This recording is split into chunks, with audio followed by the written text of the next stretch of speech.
ஒரு காலத்தில் 2 திருடர்கள், ஒரு புத்திசாலியான வயதானவர் மற்றும் ஒரு இளம் புதியவர், ஒரு சிறிய அழகான வீட்டிற்குள் நுழைந்தனர். அது ஒரு குடும்பம் வசிக்கும் சாதாரண வீடு. சுவரில் இருந்த கடிகாரம் ஓடும் சத்தம் தவிர வீட்டில் அமைதி நிலவியது. திருடர்கள் அறைகளுக்குள் கவனமாக நகர்ந்தனர். தங்கள் டார்ச் லைட் வெளிச்சத்தில் சுற்றிப் பார்த்தனர். அவர்கள் நிறைய திருட வேண்டிய பொருட்களைக் கண்டார்கள். கட்டுக்கட்டாக பணம், பளபளப்பான தங்க நகைகள், மின்னும் வைர மோதிரங்கள், முத்துத்தோடுகள்.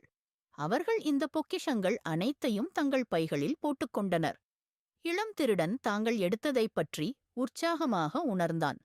ஆனால் அப்போது வயதான திருடன் திடீரென்று நிறுத்தினான். நாம் சீட்டாடலாம் என்று வயதான திருடன் ஒரு நயவஞ்சக சிரிப்புடன் சொன்னான். இளம் திருடன் அதிர்ச்சியடைந்தான். நீங்கள் பைத்தியமா? யாராவது நம்மை பார்ப்பதற்குள் நாம் இங்கிருந்து போக வேண்டும். கவலைப்பட வேண்டாம் என்று சொன்னான். நான் சொல்வதை முதலில் செய். சீட்டுகளை எடு. பிறகு எனக்கு ஒரு பாட்டில் மதுவும் 3 கிளாஸ்களும் கொண்டு வா. இளம் திருடனுக்கு புரியவில்லை. ஆனால் அவன் சொன்னபடி செய்தான். அவன் சீட்டுகளை வரவேற்பறையில் இருந்த ஒரு மேசையில் விரித்தான். சீட்டுகளுக்குப் பக்கத்தில் திருடிய பணம் மற்றும் நகைகளை விளையாட்டின் ஒரு பகுதி போல வைத்தான். மதுவை கிளாஸ்களில் ஊற்றும்போது அவன் கைகள் நடுங்கின. கிளாஸ்கள் ஒன்றுடன் ஒன்று மோதும் சத்தம் அவனை இன்னும் பதட்டப்படுத்தியது.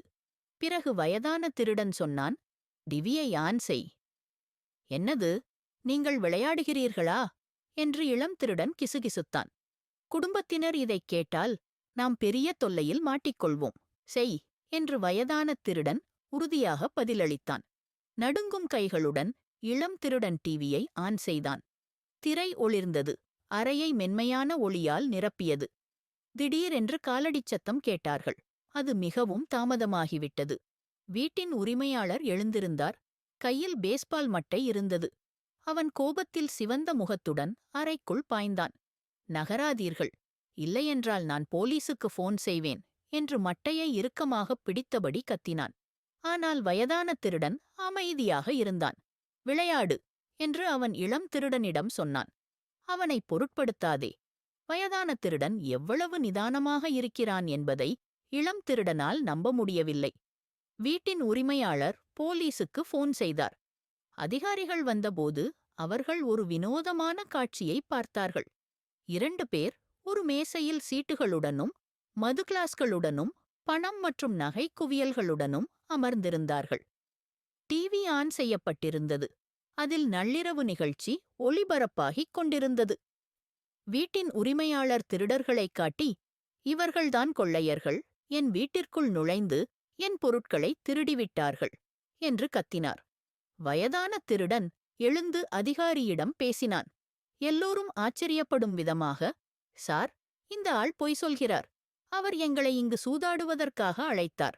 ஆனால் அவர் எல்லா பணத்தையும் நகைகளையும் இழந்ததும் அவர் கோபமாகி எல்லாவற்றையும் திருப்பித் தராவிட்டால் போலீசுக்கு ஃபோன் செய்து விடுவதாக மிரட்டினார்.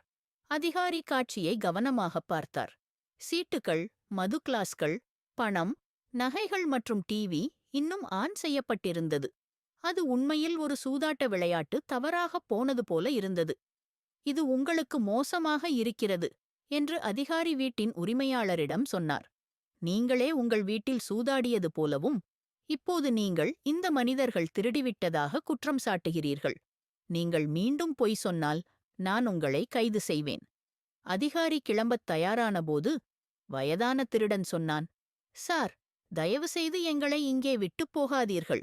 நீங்கள் போய்விட்டால் இந்த ஆள் எங்களை காயப்படுத்தலாம். அதிகாரி தலையசைத்து அந்த 2 திருடர்களையும் வீட்டிலிருந்து வெளியே அழைத்துச் செல்ல ஒப்புக்கொண்டார். யூகிக்க முடியுமா?